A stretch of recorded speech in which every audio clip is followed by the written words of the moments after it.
Hi there, this is Heather, Shutterbug 101. Today we'll be going over the Panasonic S1, Panasonic's first full-frame mirrorless camera, and the kit lens, the 24 to 105 f4. Let's get started.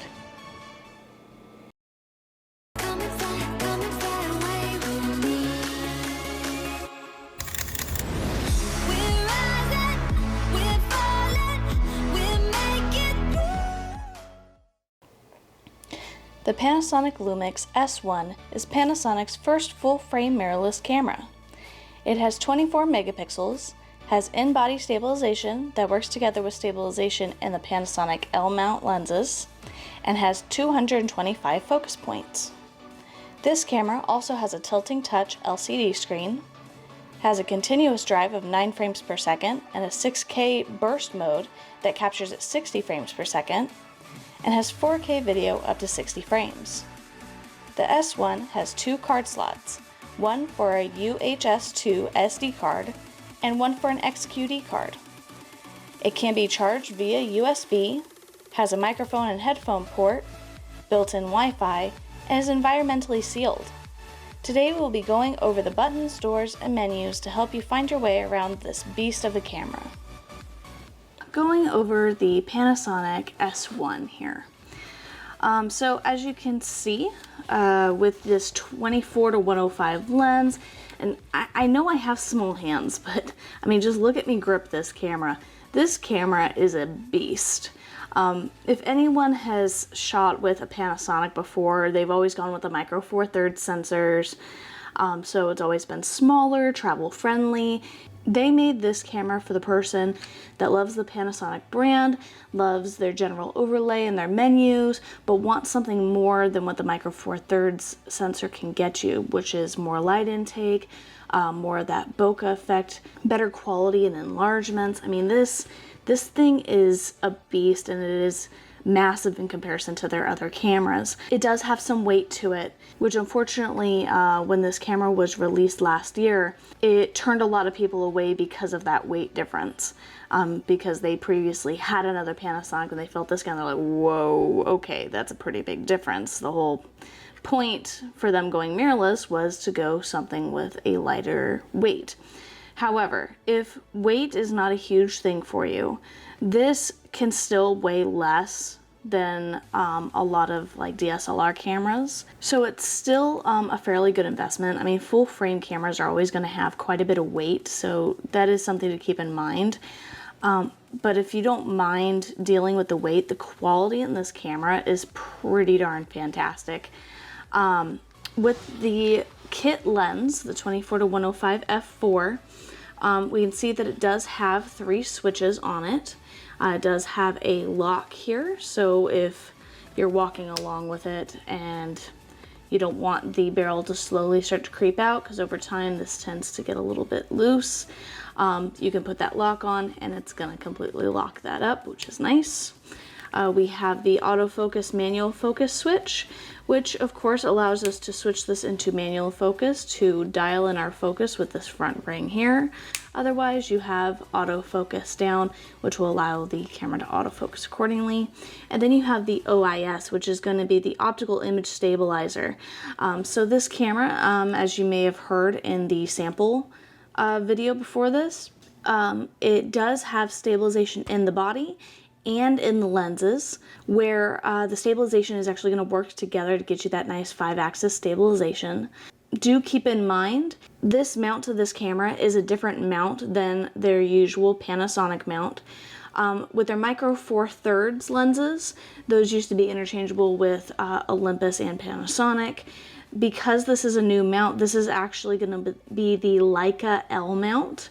You can put Leica L mount lenses on this that don't say Panasonic. The only way that the stabilization will work together is if you get an L mount Panasonic lens. So do keep that in mind. On the front of the camera body here, you can see that we do have a switch here that goes from mode 1 to mode 2. So this little switch here is actually going to be your function switch. So this 1 and 2 are programmable. This is going to be your function switch. Currently, they do not have anything set to them right out of the box. So if you would like to see what your options are to what you can set to 1 and 2, we can go over that in the menu here towards the end of the video. Here we can see the model number. Behind this little door here is going to be our flash sync port, as you can tell by the little flash symbol on the door itself. This side here, we do have quite a few buttons here. This button here is going to be for removing the lens, so if we click and hold and twist, comes right off. You want to make sure that you line up the red dot on the lens with the red dot on the camera here. Should seat right in, turn and click, and it should be nice and seated in there. These two buttons here are also programmable. I believe that this one is a preview button, if I'm not to be mistaken, but they are programmable as well, just to have easy access when you're holding on to the camera here, so you can grip and then just hit the buttons here if needed. We do have a little LED light here that is going to be our autofocus assist, so you can see that if I have the camera on, and if I have my camera here, you see that that lights up orange. It's going to shine out an orange light in situations where it may be too dark, there's not enough detail, so it shines that light out to give it something to focus on and helps it out in that way. Here we have a adjustment knob here as well as here, which we'll go over here in just a moment. We're gonna go ahead and move to the side of the camera. Here we do have our door, which we're just going to hold this down, slide out. Right, this is going to be our card door here. So you can see here in card slot 1 is going to be an XQD card. They have renamed these, so if you can't find XQD, they're going to be CF Fast card. Because they will no longer be making the XQD mark anymore. But cameras are slowly going in this direction. It's more of a cartridge than a thin piece of plastic of a SD card. So it's going to be more archival. It has even more speed to it. Overall, it's a pretty smart way to go, especially if you're going to be recording in high quality 4K video, or you're going to be utilizing that 6K burst mode that we'll talk more about. Otherwise, you do have the slot 2, which is your SD card slot, SDXC, and you see that it is UHC 2 cards. Now, you'll know if it is a grade 2 if you look at the card and you see that there's a grade 2 on it. If you do not see that Roman numeral 2, it is not the right card. It is a possibility that that card may be too slow to do anything quickly with this camera. So I do recommend at least getting this card here if you don't want to invest in the XQD card quite yet. On the other side, you can see that we have two doors here. One is the mic and headphone port, which if we just lift that up, you can see that we have mic and headphone port. This one up here is going to be our remote door, so if you wanted to plug in a wired shutter release for long exposures. And then behind this door here, our USB-C port here, which is going to be used for transferring images to your computer or charging the battery and camera, which is pretty fantastic. And then you have an HDMI port here, which is just going to be your regular HDMI cable. So you can connect it directly to the camera, to a television set, and you can watch videos, you can play back pictures from a trip or an event. Pretty fantastic option there. Going to the bottom of the camera here, you can see that we have our universal screw mount to put on a tripod, and then we have our door here for our battery. So you just pull that out, there we go, easy peasy. Top of the camera here, we're going to go ahead and start with our mode dial. So this camera does have intelligent auto mode. That's what the IA stands for. Typically automatic modes on other cameras are indicated in green, so it's very easy for you to find. So if you're looking at this going, where's the auto mode? It's going to be the IA mode for when you're kind of adjusting to this camera, when you're trying to find your way around it. You know, it helps make things a little bit easier just shooting in auto mode while you kind of explore these different tools and get a little bit comfortable and kind of give yourself a chance to really fall in love with this camera. Now, automatic mode, of course, is going to give the camera full control over your pictures, so that's something to keep in mind. Naturally, you didn't spend as much money on this camera as much as it's worth to just shoot in the auto mode. So your next step off of the auto mode, of course, is going to be your P mode. That's going to be program. Program is going to be very similar to auto mode, but it's going to give you more control over your settings that we're going to talk about today. So after I go over the rest of what's on this mode dial, I'm going to put it into P mode to go over the rest of the menus and whatnot, because everything will be available in that mode. We have the regular A mode, which a lot of people tend to mistake for auto, but it's actually your aperture mode that controls the opening in the lens itself, lets more light in, gives you that nice depth of field so you can see how blurry my fingers are in comparison to the sharpness of the top of the camera. That's what that aperture controls. Higher numbers are going to give you sharper results versus a lower number, like the F4 here is going to get you that nice blurry background, sharp foreground. S mode is going to be your shutter speed mode. That's going to be for controlling the speed of your camera, of which it's shooting. This is going to be for capturing sport, wildlife, but also for doing long exposures, for holding that shutter open longer, for like Milky Way shots, getting a night scene of the cityscape, or even that like nice blurred effect of a waterfall. Of the water going over the rocks. Then of course you have your manual mode, which is full manual. You know, you control everything and anything. The camera only does what you tell it to. You have your movie mode, the little video mode here. Now, you don't have to be in your movie mode in order to record a video. You can be in automatic, you can be in program mode, you can be in any of these modes, and all you have to do is press this red button right here in the back. Pushing it once will start recording, pushing it again will stop recording. Pretty simple. The movie mode just gives you more access to see like audio levels and certain things there, where you're primarily focusing on the video settings versus getting a small movie clip in one of these settings if it was kind of a make or break situation where you might miss the shot. So just keep that in mind, that you don't have to switch into movie mode in order to record a video. And then of course you can see we have C1, C2, C3. These are going to be your custom modes. Custom 1, Custom 2, Custom 3, where say you were taking pictures in a studio setting, very similar to how I do my YouTube videos. Lighting is always the same, where if I found the perfect settings in my camera for that, all I have to do is save it to one of these custom modes, and then if I leave and go do something else, switch over to these other modes here to take pictures, do video, all I have to do is go back here when I return to my studio setting, and my settings are already saved. You don't have to find them all over again, which is pretty excellent. You can also save certain video modes to this if you were more focused on shutter speed or aperture when it comes to light intake. You can always save it to one of those. Of course, for the rest of this video, I'm going to be going over the camera in the P mode.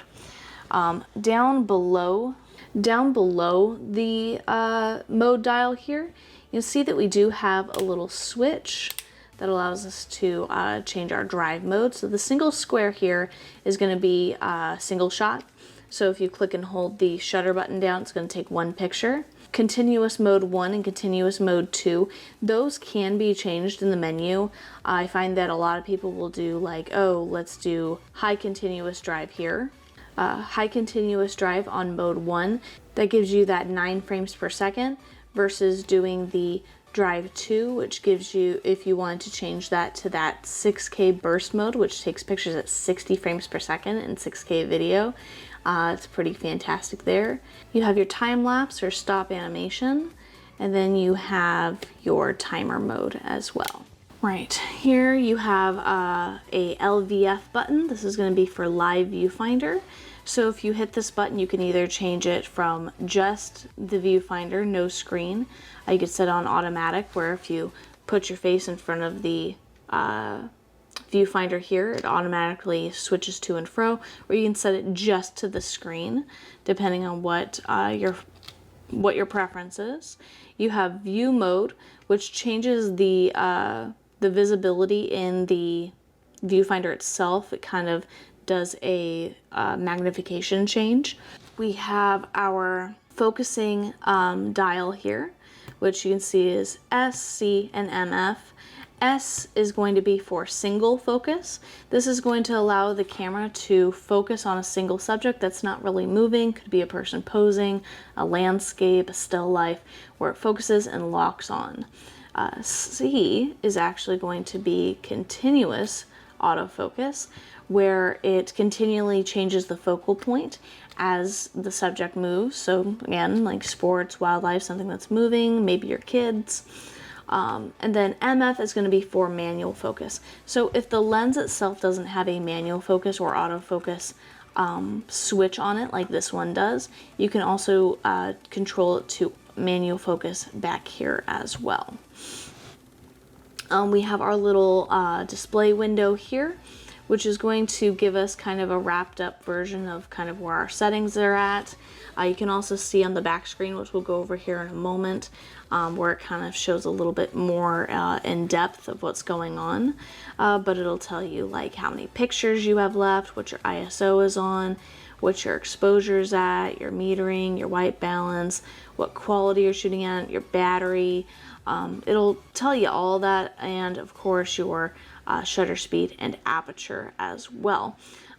We do have a hot shoe on top of this camera. This does not have a built-in flash, so in order to add some extra light to your images, you want to get an external speed light to attach on top here.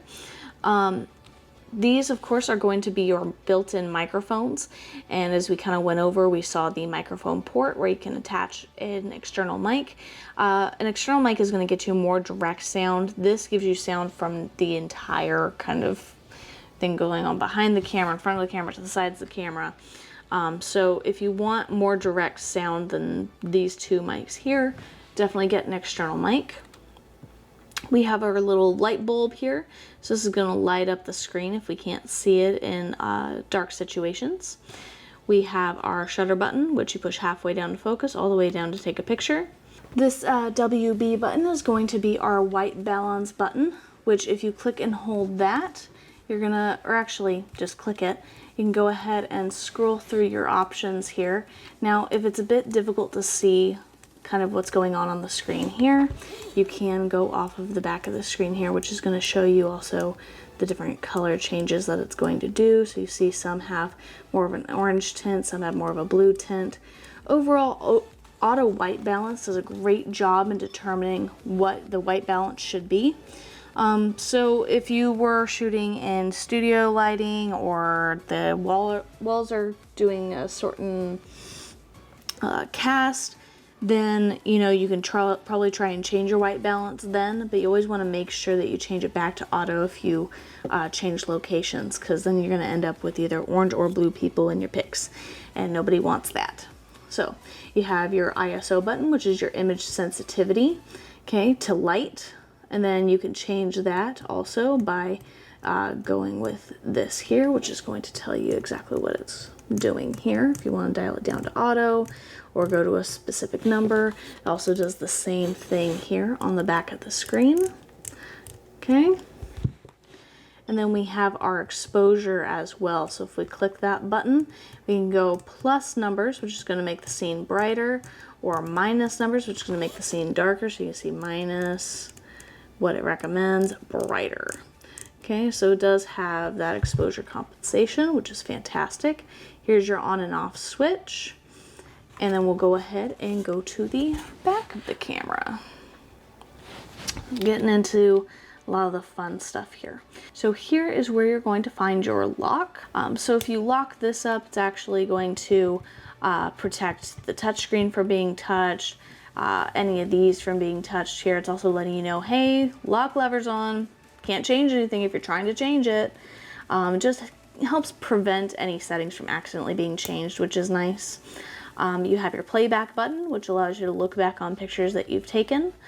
And then of course you have your trash can button down here, which allows you to delete pictures that maybe didn't come out.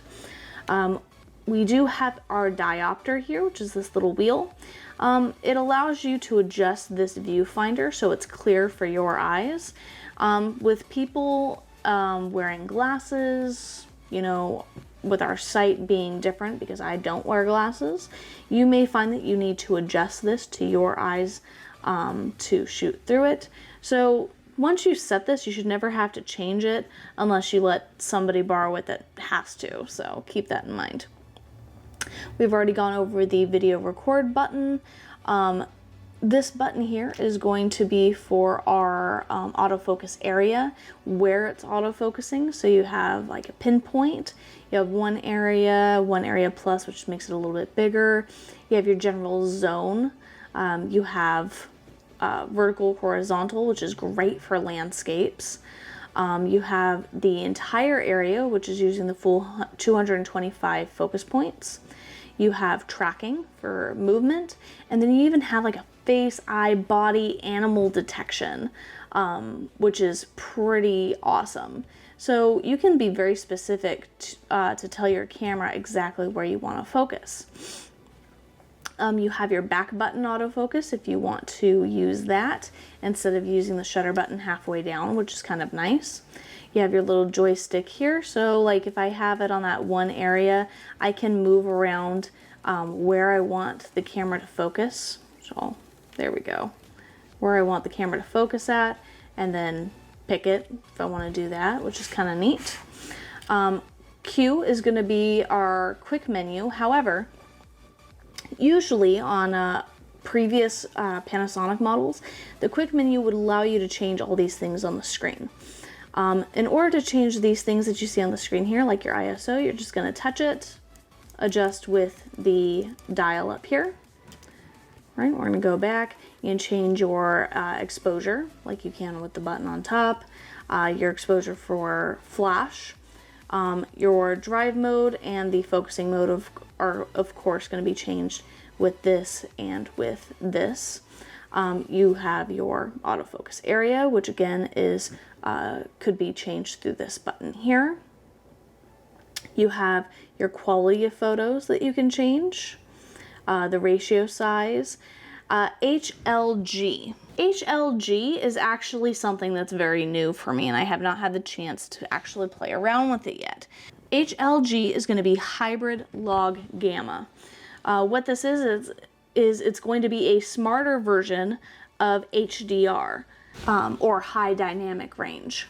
So it's going to be a smarter version of that, meaning that it's going to consider shadows and highlights and contrast in those, and really give you a nice, well-balanced result for both video and photos. Now, for me, the reason I haven't played with either HDR or HLG yet is because I like having full control over how my images and video come out. So for me, it's almost like a step for the camera to enhance my photo when I want to have control over that. Now, please feel free to use this tool and you know, turn it on, turn it off, take a picture with and without it, see if you can find a difference.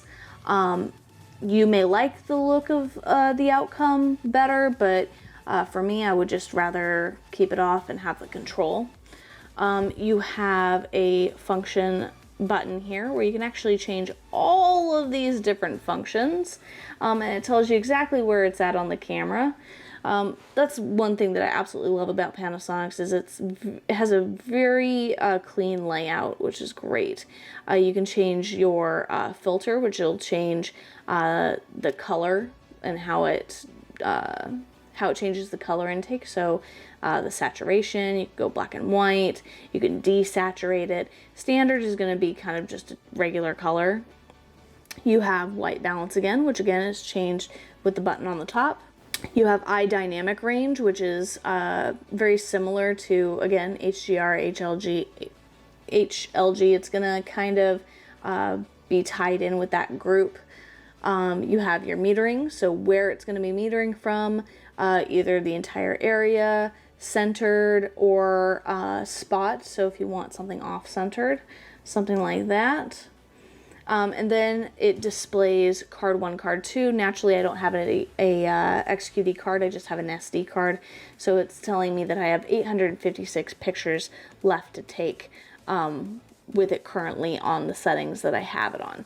Now, again, back to the quick menu. On previous models, this is what you would typically change. Now, when you hit the quick menu, it goes to this. So you can change these things. Now, you can change these options in your menu as well, because naturally this camera is very customizable to what you want to be available. But you see that all of these are going to be very, very similar. You can change contrast, highlight, shadow, saturation, sharpness, noise reduction, ratio, flash mode. All of this is changed just through the quick menu unless you want to touch it on here. So it is a little bit different in that aspect. We have your menu button or your set button, which we'll go over last. We have the back button here in case you're stuck in a menu and you want to just go back real quick. And then we have the display button. Now, for me, working with a mirrorless camera, I like the access to use this back screen. However, I do tend to use the viewfinder more. This camera, I find, is more geared for you to use the viewfinder, not rely on the screen. And the reason I say that is because when you hit display here, it's either off, oops, you have kind of the level here and just some basic information. You have the level with no information, and then you're back to this. For me, the screen on this camera is really going to be the most helpful in situations where you're in a difficult situation where you need to get a certain angle, or if you're doing video. Other than that, you're really just going to be focused on using the viewfinder on this camera. That way you can have access to changing your settings here and taking the picture through here like, you know, we've been used to with DSLRs. But it's going to be more accurate naturally because it's going to be a mirrorless camera. So something to keep in mind if you're a viewfinder shooter or not, the viewfinder is extremely important on this camera because of that. Now we're going to go ahead and go over the menu. So around the menu button, you can see that we have a little dial here that allows us to go up or down, or you can just hit up or down. But we're going to go ahead and start with the first tab, which is our camera tab. It's our shooting menu. So a lot of what's in the shooting menu is going to be what's laid out on the camera or in your quick menu or on the screen when we're taking pictures. It's going to be very similar, if not exactly the same. So I'm going to kind of breeze through these a little bit. You'll also find that a lot of these options on the shooting menu are going to be on the video tab. They're just more directed toward video itself. So that is something to keep in mind when I breeze through this. If you do need me to go over something in more detail, please let me know in the comments below. I would love to answer those questions. I just, you know, don't want to beat a dead horse essentially of talking about the same thing over and over again, because who wants to sit here for that? Okay. I'm also going to skip over a few things that maybe you will not use as a regular shooter. But again, if you do have questions over something that I skip over, let me know. Photo style, we've gone over in the quick menu, metering, aspect ratio, picture quality, HLG, all of this we've gone over. ISO sensitivity. So if you want to put your ISO in auto so you can focus on learning your shutter speed and aperture if you haven't gotten to that already. I like to set my ISO to choose between 100 and 6400. That way, instead of it being able to go to 51,200, which I think is entirely too high, you know that it's going to be a safe room for it to move without getting any major noise. You have minimum shutter speed, dynamic range, vignetting compensation if you want it to kind of try and get rid of any vignetting that could happen if you have like the hood on your lens or something like that. Diffraction compensation, filter settings. We do have our focusing, so our autofocus assist light if you want that to turn on or off. One area autofocus moving speed, how fast you want it to focus. Flash is all going to be on flash, so it is all going to be about your external flash that you would have to purchase separately, so you can do red eye removal, wireless flash. So certain Panasonic flashes can wirelessly trigger with this camera, which is pretty fantastic. You have bracketing, silent mode, the image stabilizer if you need to turn that off when you're on a tripod. That is a thing, by the way. A lot of people are like, what are you talking about? Why would I turn the image stabilizer off on a tripod? Well, because the image stabilizer is built to kind of counteract the movement that goes through our bodies when we're standing and taking a picture, right? So if you put this camera on a tripod where it is perfectly still and the only thing that's moving is the earth that's under it, which is way too slow for the camera to be able to, you know, counteract, it may try and overcompensate and try and find where it needs to stabilize for and cause shake and long exposures or even video. So it's always important to turn the image stabilizer off in the body and on the lens when on a gimbal or a tripod. You can change that burst shot 1 and 2 settings. Again, that's that Roman numeral 1 and 2 on our dial up here that we were talking about. Your shutter type, if you want mechanical or electronic shutter, your shutter delay, time-lapse animation, again, that's tied into this dial up here, self-timer, flicker decrease for photo, which is interesting if you're doing high-speed shooting, in case you want to try and avoid that flicker of fluorescent lights if you're shooting like wrestling in a gym or something like that. 6K 4K video, or sorry, 6K 4K photo, which is that 30 to 60 frame bursts. Post focus mode, which allows you to take a picture and then choose the focus point. Really good for still lifes or macro sort of photography where you're getting really close. Multiple exposures, which you can also do in this tab here.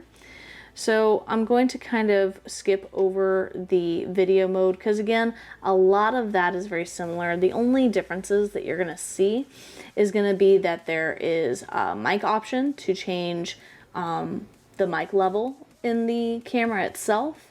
You know, you have the flicker decrease, you have metering, you have vignetting compensation, you have focusing, all of the stuff that we basically went through in the shooting mode. It's just video, so keep that in mind. There's also quality if you want to do 4K video versus 1080p HD. We do have our wrench here, which is going to be kind of our settings for the actual image quality. It's going to be adjusting our function buttons, so your ISO increments. It's your customization button, really, is going to be what that little gear is. So your focus shutter priority, focus switching for vertical or horizontal depending on how you're holding the camera. You have your autofocus, auto exposure lock hold, if you want it to be that instead of back button focus. Autofocus manual focus. You have your focus ring lock. Let's see. Yeah, shutter autofocus, you want that to be on. Half press shutter, don't do that one. It takes the picture way too quickly. Quick autofocus, eye sensor. I mean, there's so many things that you can customize with this camera, but it's like, it's not all necessary to go through. Your quick menu settings, so if you wanted to customize that. Your touch settings, whether or not you want to turn that on or off.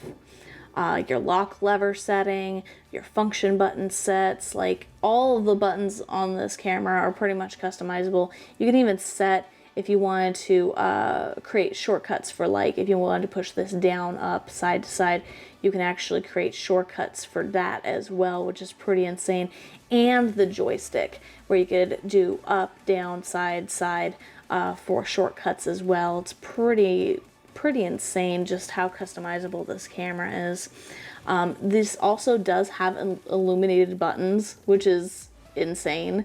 So in a dim situation where you can't see these buttons and what they are, and you're just like, I cannot figure this out, and you don't want to take out your phone or flashlight to try and find it, these buttons are back illuminated, which is pretty darn awesome.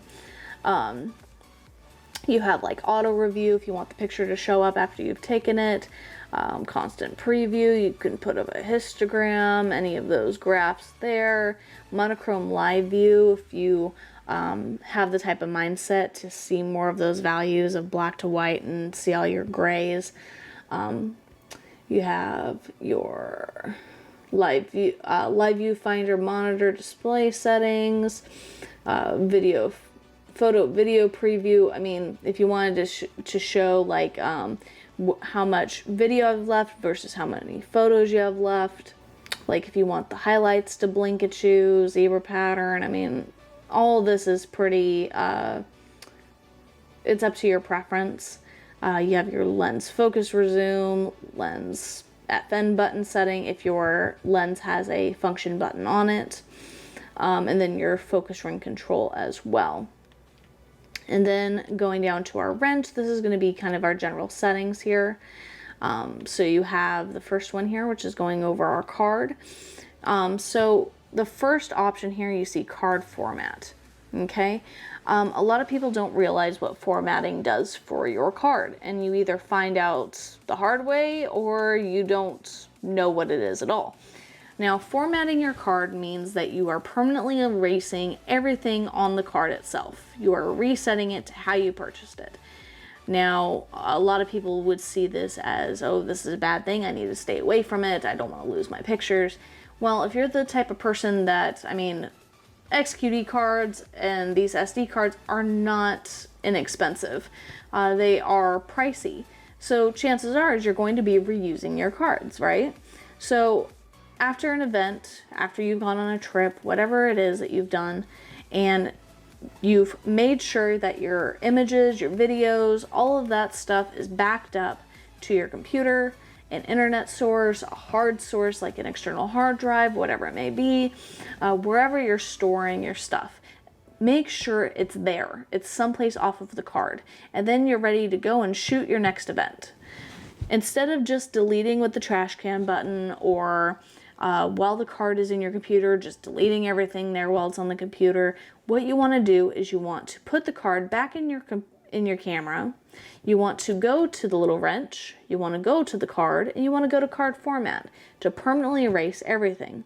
And the reason you don't want to do the erasing with the trash can or anything like that is because when you erase with the trash can, you're just deleting the visible file. If you just delete visible files over and over and over again because the data is still there, the data is still taking up room, and it can cause some major issues down the road. It's like it can cause corruption, it can cause loss to future images. So for the sake of saving your future memories and for keeping a healthy card on hand, every now and then, just make sure that you format your cards. You have your double card slot function, what you want those cards to do, whether you want one to save video, one to do photos, one to save raw, one to save photos, or if you just want overflow, depending on what you want to do there. Folder and file settings, file number reset, copyright information, you have your power save mode, monitor frame rate, your live viewfinder frame rate, monitor backlight, your remaining battery level, eye sensor. I mean, you can change the beep if you don't want the beep to go.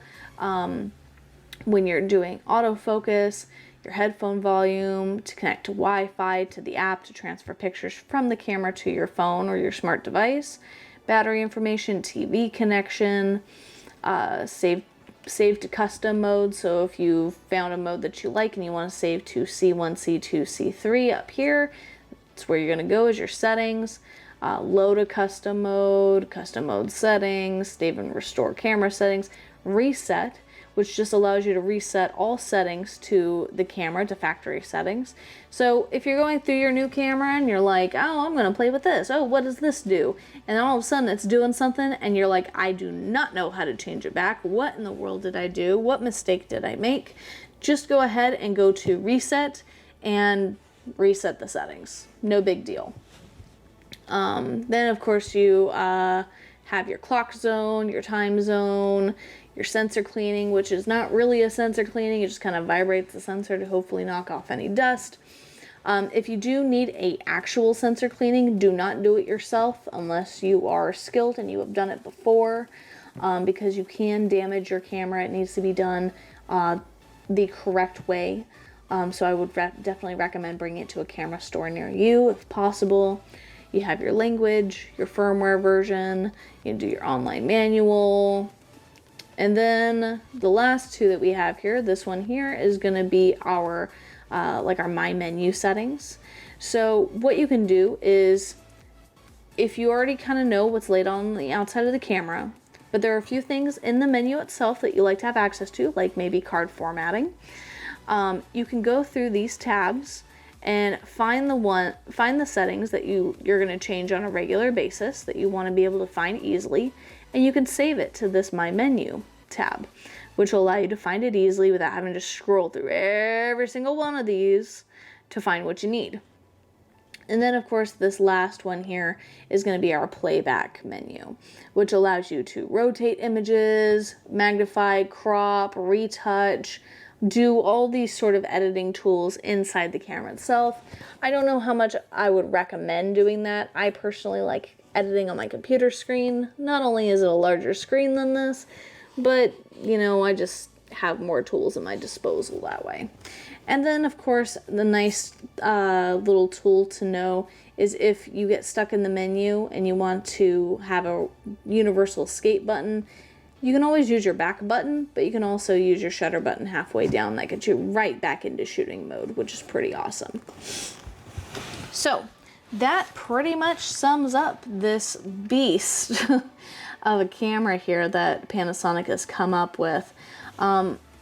For anyone that is looking for a lot in a decent little package here, this guy has a lot of options for you to go with. Excellent video, excellent photos, stabilization is pretty top notch in this. If you guys have any questions about this camera, if you guys want me to do a different camera, or if you want me to do a specific lens test for you, or like a lens comparison, brand comparison, different tips and tricks, let me know in the comments below. And until next time, keep your eye out for inspiration, Shutterbugs. Bye.